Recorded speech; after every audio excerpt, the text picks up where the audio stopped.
warahmatullahi wabarakatuh. Perkenalkan, kami dari kelompok 7. Kami di sini akan memaparkan hasil rangkuman kami. Sebelumnya perkenalkan, nama saya Mida Julfa Rahayu. Nama saya Tiara Putri Agustiani. Nama saya Nurmila Hafidriani. Nama saya Nadia Zara. Nama saya Zainal Nafis. Langsung saja kita ke materi. 1. Penyebab politik itu terbuka. Undang-Undang Anti 1870 diberlakukan karena Belanda ingin membuka peluang investasi swasta Eropa di Hindia Belanda atau Indonesia, didorong oleh keberhasilan tanam paksa, kultur selsa sebelumnya, dan kebutuhan modal asing untuk eksploitasi kekayaan tanah jajahan. Kultur selsa atau sistem tanam paksa adalah sistem pertanian yang diterapkan pemerintah kolonial Belanda di Hindia Belanda atau Indonesia pada tahun 1830 atas paksa Gubernur Jenderal Johannes van den Burg. Inti petani bumi diwajibkan menanam tanaman ekspor seperti kopi, tebu, nila, teh, tembakau di sebagian tanah mereka untuk diserahkan kepada pemerintah kolonial. Hasil tanaman itu kemudian dijual Belanda di pasar dunia untuk keuntungan mereka. Yang B. Politik etis 1901. Akibat kritik terhadap perlakuan kolonial yang ekspoliatif, terutama setelah tanam paksa yang menyebabkan penderitaan rakyat, munculnya kesadaran moral dan tanggung jawab etis terhadap kesejahteraan pribumi, dipicu oleh tulisan N.R.S. Utang Kehormatan oleh Van Deventer. 2. Kondisi masyarakat saat itu. Masyarakat pribumi hidupnya dalam penderitaan, miskin, dan tertindas akibat sistem tanam paksa dan eksploitasi tanah lahan oleh investor asing. Petani kehilangan hak atas tanahnya karena undang-undang agraria memudahkan rakyat asing menyewa tanah rakyat. Kesenjangan sosial semakin lebar antara masyarakat Eropa dan pribumi. Akses pendidikan dan kesehatan sangat terbatas bagi pribumi sebelum politik etis diberlakukan. 3. Sistem politik atau kebijakan. A. Undang-Undang Agraria 1870, politik pintu terbuka. Memberikan izin kepada investor swasta asing untuk menyewa tanah di Hindia Belanda hingga 75 tahun. Meskipun pribumi secara hukum diakui sebagai pemilik tanah, dan dalam praktiknya mereka kehilangan kontrol karena sistem kontrak panjang dan ketidaktahuan hukum.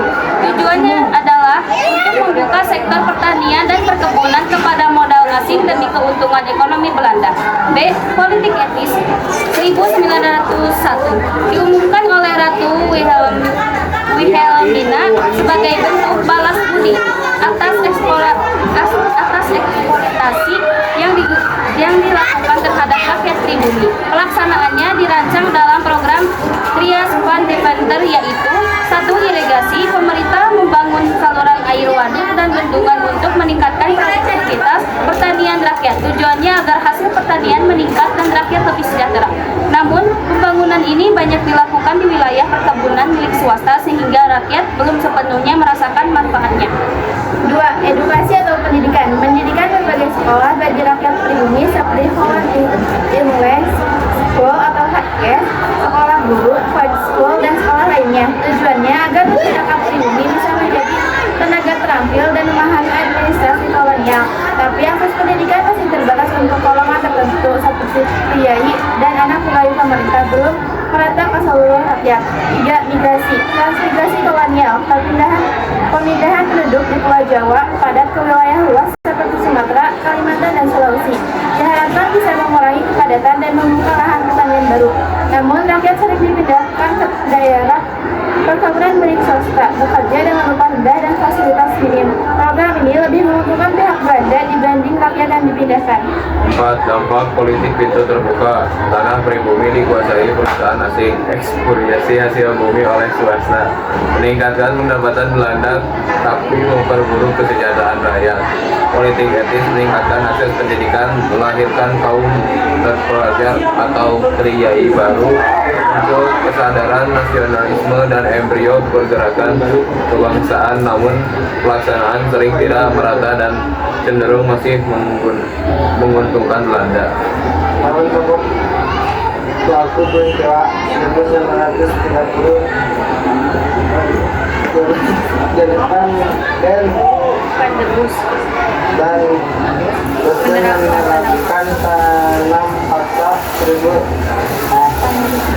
memerintah Hindia Belanda mengeluarkan Algeria dan awal politik pintu terbuka 1899 Independen menulis